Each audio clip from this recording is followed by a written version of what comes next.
PRBO2 is one of the most short-lived yet perhaps diverse formats that we've seen in a while in the One Piece card game. By contrast, OP13 looks to be a good amount over 2 months long with very few interruptions, and judging by the Eastern results looks fairly centralised around a small number of decks, as well as fairly well solved. In this video I'll have a brief overview of what you can expect as we head into OP13, as well as deck lists for all of the top options and some slightly more off-meta options for you to get started with. My name's Joe, drink of the day is a mojito, and let's jump into OP13. And no better way to compare the diversity of these formats than to check out some regional data. So over here next to my head you can see the pie chart courtesy of Eggman Events for the recent Bon Alibaba regionals. And this event had a staggering 14 different decks within the top 32.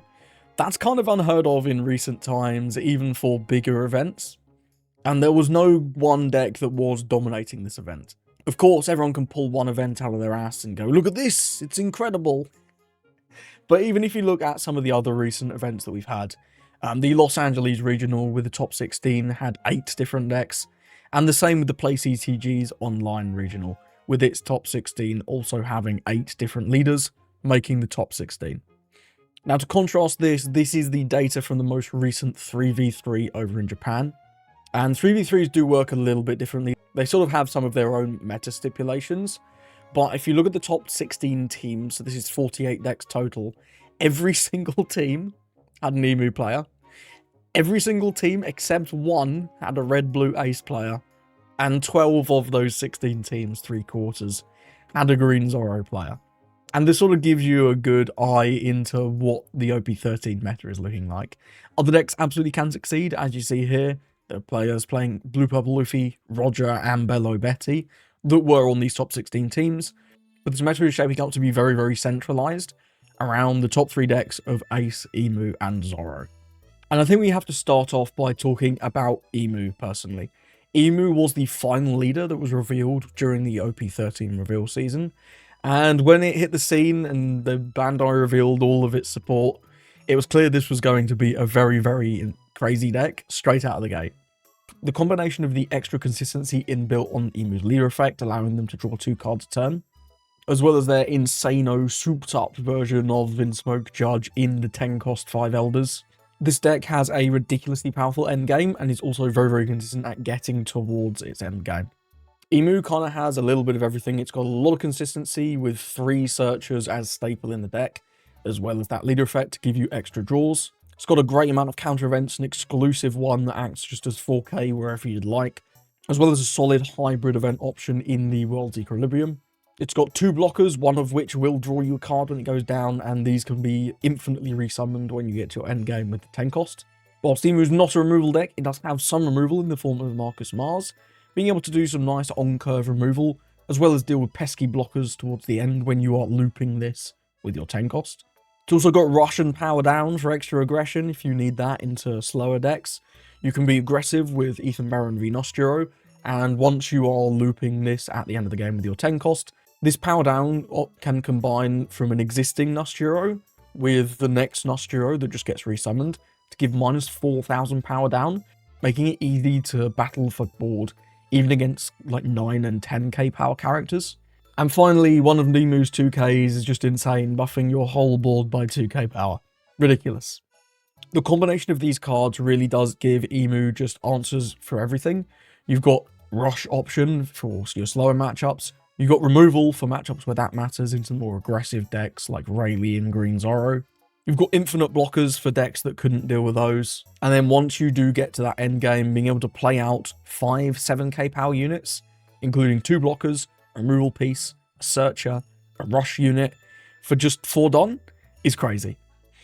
And this deck is so strong that immediately the whole meta had to sort of jump to make sure that you could answer this, because this is very strong and also very consistent, and that's a scary combination. Ace was one of the first decks that truly claimed to have an answer to Emu. Whilst Emu can, like I say, even battle for board against 10,000 power units, 12,000 power units was sort of just outside of that range, where it was reliable to be able to battle for board against them. In addition to that, Ace gets to draw a hell of a lot of extra cards through its leader effect and cards like Marco, as well as, of course, your new 10 cost Whitebeard blocker. And this extra draw enables you to go extra turns against Emu. And Ace is one of, still to this day, the only decks that can sort of outlast Emu's barrage of 10 costs. In addition to this, Ace has, obviously being in red and blue, has great access to a couple of tools that are very, very useful at disrupting Emu's strategy. Emu, in their endgame, very much relies on summoning 2 blockers every turn, and using those to great effect. Having access to the 10 cost Roger in red, and it also being searchable off the new 1 cost Garp, means that Ace has a reliable way to win the game by, at a point, just going to 0, and then turning off all of Emu's blockers with that red Roger. Finding the exact turn when this is optimal, and Emu won't have enough counter, well, that's a challenge in and of itself, but Ace is one of few decks that can reliably build a board that Emu is not able to deal with efficiently, and also has that Roger option when you need to pull the trigger. Also, being in blue, Ace has access to Pudding, again searchable off that 1 cost Garp, and Emu does tend to like to accumulate a lot of cards in their hand, especially towards the end game. They'll regularly have 7, 8, 9 cards in hand, so a Pudding on a crucial turn can absolutely turn the tide, and God forbid they whiff their 10 cost off that Pudding. If Emu does whiff their 10 cost for even 1 turn, that can be pretty tricky for them to deal with. But don't think of Ace as just an Emu counter. Ace is a very, very strong leader in and of itself. The leader's 2 effects combine beautifully to give you extra draw and ensure that you're never too bricked up on counterless cards with that second effect.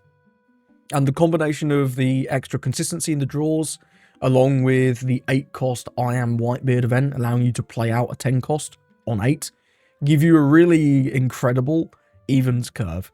4 Don playing out something like Marco, following that up with 6 Don for either the new 5 cost Yamato or Jozu, and then going straight into that I Am Whitebeard event to play out your 10 cost Newgate blocker on 8 is so incredibly powerful. And this can mean that if you are on evens, you can get 2 10 costs down before your opponent even has the chance to play 1. Obviously, into Emu, this is very, very beneficial because you're going to get 2 blockers that can just block a lot of their aggression on those early turns. And you can continue to develop these massive 10 cost Newgate blockers to negate a lot of Emu's pressure, whilst putting on your own by starting to swing with the ones that you don't need as blockers for that turn. In terms of the matchup between Ace and Emu, both of these decks are decks that really, really like to go second. Again, as we just discussed with Ace, they love to play that 10 cost Newgate on 8 to sort of cheat to Don with the I Am Whitebeard events. Whilst Emu is sort of all about stalling the game till they can get to that crazy 10 Don play. And of course, on evens, you do get 10 Don 1 turn earlier than mods. As a result, this matchup can feel somewhat dice roll dependent, although a skilled pilot from either of these decks can easily overcome that to sort of skill diff the opponent in the matchup. Especially from the Emu side, Emu has a lot of different options to change the pace of the game, either going faster or slower, to make up for potentially a poorer curve when you are on odds. However, it very much feels like if the Ace player gets to go second, they are favoured, and if the Emu player gets to go second, they are favoured. However, this is not like a strong favouring. Both decks can absolutely win on either curve. If you wanted to get started with a deck list of Ace or Emu, here's one on your screen now that you could start with for Ace. And there's also a video card on your screen now if you want to check out some early Ace gameplay in OP13. And if you do want to check out Emu, here is a deck list that you could play of Emu, and also a card on your screen with some early Emu gameplay. One nice thing to note is that if you are a budget-conscious player, Emu especially is going to be an incredibly cheap deck. The deck has 1 mandatory SR in the new 10 cost 5 Elders, and everything else that's mandatory in the deck is a rare or below. The only other SRs you sometimes see in this deck are the Sabo from PRBO2, who is very much a tech option in the 2k slot, and also Stussy. I do personally quite like Stussy. I think it comes up quite a lot, specifically in the Ace matchup to answer their first Whitebeard. However, if you can't justify buying Stussys, you absolutely don't need her. You can easily replace these with more 2ks, more counter events, or even some different tech options. Ace is a little bit more expensive, especially if you do want to play the EBO2 Yamato, who was actually quite popular at a point, but recently seems to have fallen in favor of more copies of things like Jozu, the 5-cost Yamato, and even sometimes 4-cost Atmos, which can be incredibly powerful in Mirror. Moving on to the third top deck of the OP13 meta, Green Zoro. When I first tried Green Zoro against Emu way back when Emu was first revealed, it felt like Zoro was good and had a chance, but was somewhat unfavoured. But that was with the old builds. The Eastern players quickly adapted, and marvellously they found out that the 8-cost Mihawk blocker that restands 4 Dons is now just too slow for this meta, which is kind of crazy. But it makes sense. If you're playing into Emu, they're going to have that Nostro, and that Nostro reducing the Mihawk from 8 to 6 means that it doesn't really get much value as a blocker. So it's just kind of a big beat stick.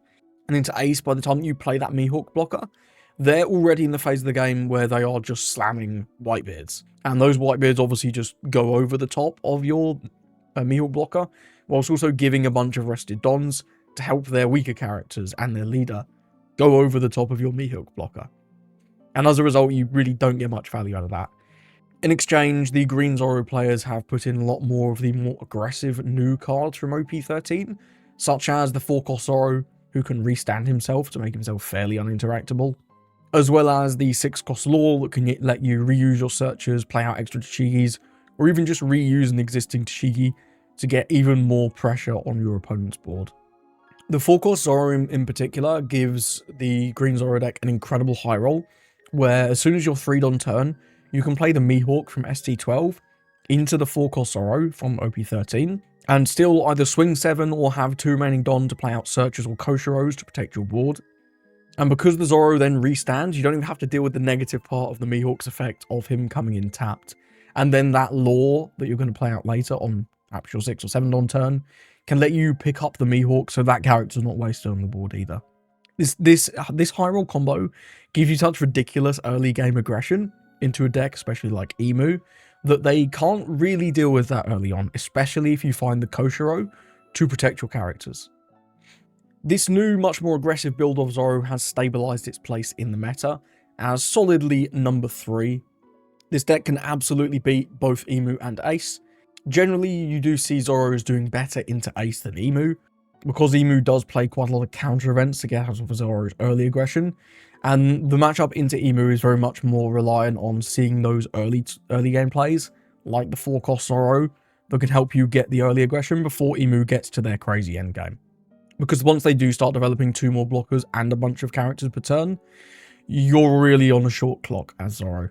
Around 2 10 costs is usually enough to clean up the game for Emu, whereas Ace develops less characters aggressively, so may well have to go for longer against Zoro, and leave more of those blockers standing, meaning again less aggression. If you did want to get started with Zoro in OP13, I'd recommend checking out a list a little bit like this one, and again for the budget conscious players, this Zoro deck is incredibly cheap. The one card that does have a fair amount of value is the ST12 Mihawk, though if you can find the illustration boxes at your local gaming store, which I believe are still more prevalent out in America, this can be a reasonably priced way to get some of these. All of the new OP13 cards that Zoro makes use of are at a rarity or below, so should not be more than $1 each. And this is a point worth sort of lingering on. 2 of the top 3 decks being incredibly budget friendly is genuinely a very, very good thing for, of course, budget conscious players. And this will give everyone a chance to top in this format, even if your wallet is not too fat. Now, on to a couple of decks that have sort of been restricted in this format a little bit by the availability of this new Roger promo. The release date for this Roger promo has now been confirmed for the West. This is coming out in December and will be given out at your local gaming stores, which is great. And both UP Luffy as well as Red Purple Roger really, really appreciate this card. Red Purple Roger saw a few results even before this card came out, with builds mostly focusing around the 10-cost Shanks, ramping to that, because if you can stack multiple of these on the board, it's very, very powerful into Emu especially. Having 2 of these effectively negates their Jupiter's buff, reducing all of their characters to 5k, resulting in them having to give a lot of Don to swing into you with much of anything, because you are a 7k leader, of course. In this way, sometimes with your ramp into 10-cost Shanks, you could build a board that Emu already couldn't really deal with before they even start churning their 10 costs. The Ace matchup, in my opinion, is a bit trickier and very much turns into a stalemate of 10-cost Roger. 10-Cost Roger, the red version, is a card that has seen very little play up until OP13, but now with the two biggest decks, Emu and Ace, very heavily revolving around blockers. Emu with that Walkerian Mars being summoned back every turn, and Ace, of course, with that big Whitebeard blocker alongside things like Marco and the 2K Uta. 10-Cost Red Roger has really come into his own in this format and proven himself as an absolute meta staple across multiple decks. None less than in Red Roger, where of course he is searchable off your Roger Pirate Searcher, and does seek to break the deadlock of blockers between yourself and Ace. Ace obviously has many more of those blockers, but they also get to play them typically around one turn after you get to play your first big dude. And developing that first big dude first is typically what defines this matchup a lot of the time. If Roger is able to ramp fast enough and get a 10-cost out before Ace has a chance to play theirs, Ace is going to be in a bit of a predicament. However, if Ace can develop that 10-cost Whitebeard first and slow the game down, well, that's going to work a lot in their favour. Once we do get the Roger promo, the Roger deck becomes much more consistent. Having to only use 8 Don to get that buff to your leader to 9k, as opposed to 9 Don with the 9-cost Whitebeard, as well as the 8-cost Roger being searchable off your Shanks Searcher, whereas the Whitebeard is yet another card alongside the Shanks that you just couldn't search, increases the consistency of the Roger deck in having good plays to make in the endgame, and also gives you more Dons to leave up for counter events, such as the We'll Have Another Scrap, or even Radical Beam. Especially since the release of the promo, Roger has sort of established himself as just outside of the top 3, not quite consistent enough to deal with those top decks in a reliable way, but when the dice are in your favour and you can draw your 10-cost Shanks especially, you have a really good chance into most of these decks. And that really is one of the biggest things. The 10-cost Shanks being unsearchable is really quite sad for Roger, because that card is so powerful in the Emu matchup in specific, and not having access to the Garp Searcher like Ace does means that you just kind of have to luck into it, and you also don't draw as many cards as Ace, so that's another issue.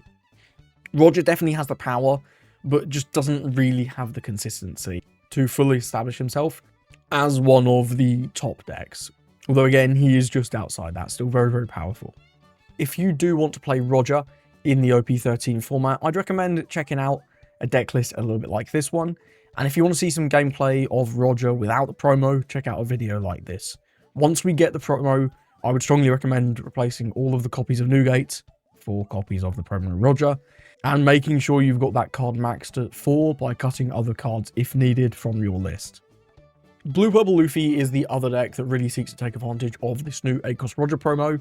If you've been playing for the past couple of sets, you know all about this deck. This deck draws 2 cards a turn, gets to play out multiple big dudes with Sanji, and has insane defense with, of course, Gum Gum Giants. Now, OP13 didn't particularly bring any strict buffs for UP Luffy, although it must be said that a lot of these decks have managed to weave the new 2K Otama in. A 2K that acts as sort of a pseudo-searcher for this deck, giving you a nice bit of cycle even from turn 1, is pretty cool, and does give UP Luffy a little bit more consistency in that early game in seeing your early ramps, as well as having more 2Ks in the late game. Pretty cool. And they really have gone all in on this Roger, a lot of the lists out in the East. This buffing your leader to 8, again, removes a lot of Emu's aggression because they like swinging for 7s. When they use their 10 cost to summon all their dudes, they're likely swinging 7, 7, 7, 7, 7, and then they might have a few bigger than that, depending on how much Don they need to leave up for counter events. The Roger buffing your leader to 8k means that they have to put at least 1 Don on if they even want to swing with their characters, and combining the 4 Don that they need for their 10 cost effect, with potentially the necessity to leave multiple Dons up for counter, will really reduce how much damage they can actually do to you in a turn. In addition to that, of course, having ramp to Sanji, being able to play out multiple big characters, gives you enough aggression that they can't just go forever, because you will be putting on good pressure with your big swings before they are able to establish the Goon Squad. In addition to this, you can of course match Ace's tempo in playing out big characters. You're both going to be playing your first top end around the same time. Of course, you get to ramp, they get to cheat 2 Don with the Iron Whitebeard event, and you also have access to Red Rock for dealing with their big 10-cost Whitebeard. If you can establish a Sanji combo before they're able to play out a Whitebeard, and then Red Rock their first Whitebeard, it puts you in such a good position for the rest of the game, in that you've got two big guys, they've got none, and you're always drawing multiple cards a turn, even if they're not getting their leader effect on a specific turn. Before this Roger promo came out, we really didn't see much success from Blue Purple Luffy. The removal of all of his defensive tools, combined with some of the more popular options, like the Rosnante being blow-upable by Mars, and the Mihawk not really removing much of anything into Emu because of their immunity to removal decks, meant that your plays into them were limited. However, that new Roger really did change the game, giving you a lot more defense, not only into Emu, but also into Green Zoro, where becoming a big leader can be very, very important. Another nice boon for the Ace matchup, of course, is having access to, once again, Charlotte Pudding.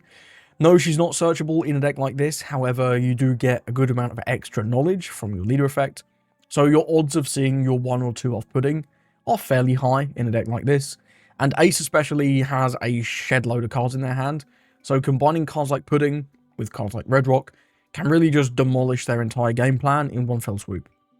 If you want to get started with Blue Purple Luffy, I would recommend a deck a little bit like this. I don't have one before the Roger promo for you, I'm afraid, so this may well be one to put on the back burner for around a few weeks before we get that Roger promo out in the West. The final deck I think it is very important to talk about is Red Black Sabo. Red Black Sabo has a very, very high power level, but it is very, very specific in what it needs to do, and it also really, really wants to win dice, even more so than Ace and Emu, I find. Current Sabo lists are playing up to 16 searches, which really gives you an idea of how much this deck really just needs to do the same thing every single game.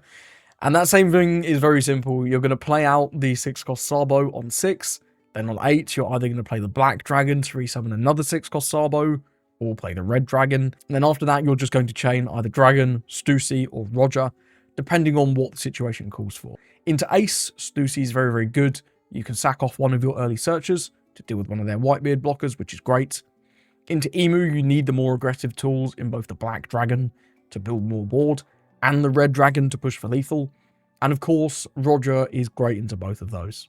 Where this deck sort of falls flat is when you either don't win dice and have to go first against one of those decks on their optimal curve, or if you, God forbid, don't see the 6-cost Sabo on 6.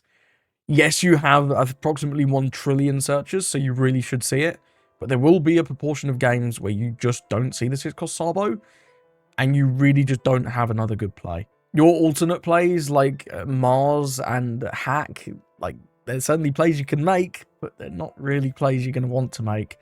And against some of these other decks that have just incredibly powerful curves, they're not good enough a lot of the time. Sabo is also extremely linear, so your opponent is going to know exactly what you're going to do on every single turn. When this deck goes right, it goes really right, and your power level is very, very high. But when this deck goes wrong, it does really very little, which is something that you can't really say for Emu or Ace or Zoro. All of those decks have pretty solid plays, even when they're sort of low-rolling. Low-rolling Sabo is very poor. However, if you do want to get started with Sabo, if you really enjoy the deck, here's a list that you could try at something a bit like this.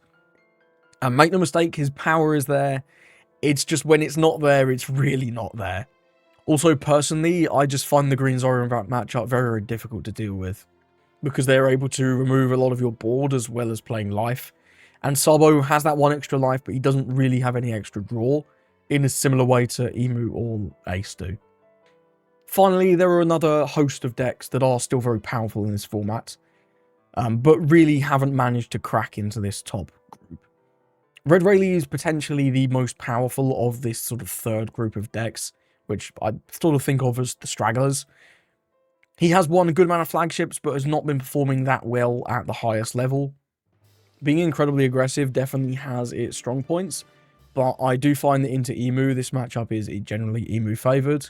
The Mars being just such good removal on your pieces, especially if they get to go second, is really good, and the amount of blockers and counter events they have give them a ridiculous amount of counter towards that late game. And similar to something like Green Zoro, once they reach that late game, you die very, very quickly with Rayleigh. You don't last long against a 5-7Ks a turn, shockingly enough, hey? So if you don't have the aggression to kill them really, really fast, you are just going to fall over to the 10-cost chain. Other decks that people are having success with, Green Bonnie is one that I've seen murmurings of. You see this win a few flagships here and there. Generally, this deck has a pretty reliable matchup into Ace, being able to rest those big white blade blockers pretty easily. However, the Emu matchup is much more tough. I am hearing people are cooking up builds that can deal with Emu, and I'm really excited to see if those can take off. But for now, Green Bonnie seems like she's in this sort of stragglers bunch as we look ahead to the start of the OP13 format. A few more decks that are doing somewhat well, but not consistently topping, are decks like Rono, Zoro, and Sanji, which has actually gained quite a few new buffs from OP13. I think this deck's actually really cool. Cards like the new 6-cost double attack Luffy, being able to restand those to get extra value is pretty cool. GP, Luffy, and Teach still seeing some success. There is a Robin promo that I have no idea when we're getting in the West, that's just come out over in the East for GP, that can help you deal with some removal, which is particularly important into things like Emu, because Marcus Mars hits base 5s, meaning that your Sanji Pudding, even if buffed by the boat, doesn't survive. However, this new Robin promo can help negate that, so I think that's something that has potential once we get that card, especially. And Blackbeard always finds a way to make some tops. However, we have seen him have much less success in OP13 compared to previous formats. And there will, of course, be other rogue decks that have made a couple of flagship placements or regional tops. So if you have a rogue deck that you really strongly believe in, leave it down in the comments, as well as how you think your matchups do into Ace, Emu, and Green Zoro. So that's currently where I'm at as we look ahead to OP13 coming out in around a couple of weeks. Pre-releases for this set are in a week tomorrow as it happens. And I'm very intrigued to see how this plays out. Because whilst it looks very set in stone over in the East, you never know. Some decks end up being much more popular in the West. And we also do tend to prefer to counter the meta. Whereas the East much likes to stick to the meta. Which, I don't know why. I can't say why. But the West does love to try and counter the meta a lot more than the East does. Which is an interesting phenomenon in and of itself. Thank you for watching. I hope this video gave you a few ideas on where to start with OP13. If you have any comments, anything you disagree with me on, leave everything in the comments. And again, if you have any spicy rogue decks that you think could be meta breakers, leave them down there so I can check them out. Thank you for watching, and I hope you have a lovely rest of your day.